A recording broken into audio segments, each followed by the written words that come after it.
The template tips is here again, and I'm Verena. This is our third clip. If you missed our last two episodes, visit our website feedthebasenow.com or visit the Base Facebook page or IG account. And just to recap, the template tips is collaborating with business advisors, entrepreneurs, and other experts in their field to give us their advice as we all face the challenges of the current pandemic. In this episode, we got owner of Rashmi Mathur Obstacle. Let's see how she's navigating her small business into uncharted territory. Good afternoon. Thank you, Verena. Thank you to the template for featuring me. My name is Rashmi Mathur. I'm an optometrist. I have a practice in Point Lisas that I started in the year 2000. So this year, 2020, marks our 20th year of existence. As you can imagine, it's the year that all optometrists have been waiting for to finally put all their bad jokes to good use. And it was a year that we had kind of really been looking forward to also, because it's such a milestone to be able to reach, and for the staff and I to kind of have some time to kind of reflect on our journey together. So for me, my biggest commodity always has been the staff that I have. They have been there with me right from the beginning. So it's 20 years of us being work colleagues who turned into friends and who are now family. So when the country was started on lockdown at the end of March, we were in a little bit of a dilemma for the first few days because optometry is actually classed as an essential service. So in essence, we could have been at work. We've chosen not to, simply because I feel like it's the safest thing for the staff, for the patients, and for the country, for us just not to be there and to be home instead. So the blessing in having the time at home is just, to be able to be with family. We all kind of get so busy day to day and have so little time at home. So it's been a time that we've been able to enjoy in one another's company.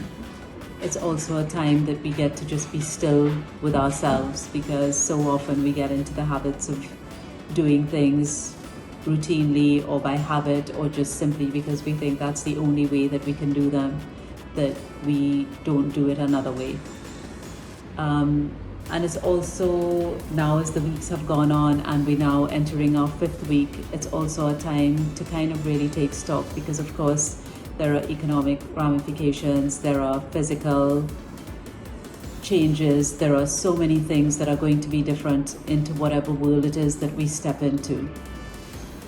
So being in an industry like ours, which is primarily a service industry, for us, our commodity is really in what we do by our physical presence. So it's not a place where we can work online and we can design things that we can do remotely. It's just not.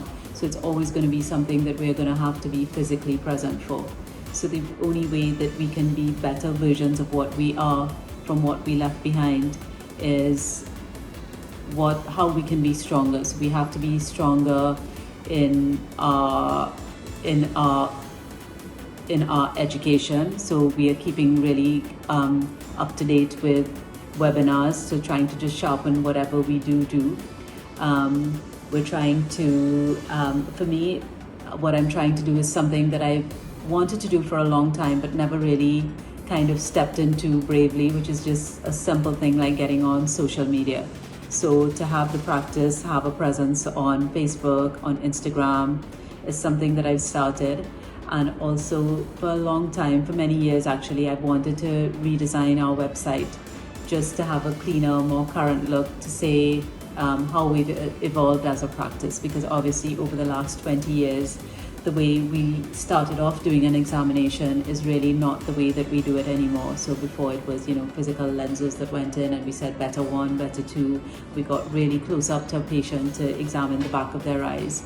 Obviously over the years, all that has changed and everything is done a lot more cleanly and efficiently using things digitally. So we no longer kind of go up close to look at the back of the eye. We also take photographs and we take scans of the eyes. And while we did that over the years, I never thought it was really that big a deal doing it, but I see that's the only way that we can go into the future, where we can physically put distance between us, whereas between the patient and the optometrist, whereas it wasn't the reason that I started updating that kind of equipment, but I see that's the way that everything that we do at the practice will have to go. So it's making me think about what we have to do when we do go back. The biggest commodity for us also is just kind of being strong mentally and in our presence when we go in, and in our presence and the way we present ourselves when we go back. So I think, you know, we just have to regroup, and we also have to just kind of take anxiety out of everything, because being anxious now, it doesn't do anything to help us, because we have no idea what world we're going into. We just have to kind of stay positive, that, and also kind of trust the process. So you have to trust that whatever you did before can carry you into the future, because you've done it with good intention, and also you've kind of had a plan for yourself all along. It's not like now, because the pandemic has happened, that you have to kind of totally reinvent yourself. And if I had to say one way that I can think of the future, is that, you know, nothing lasts forever. There's an end to everything, and this will end. It's a virus. There is a life cycle. It will end.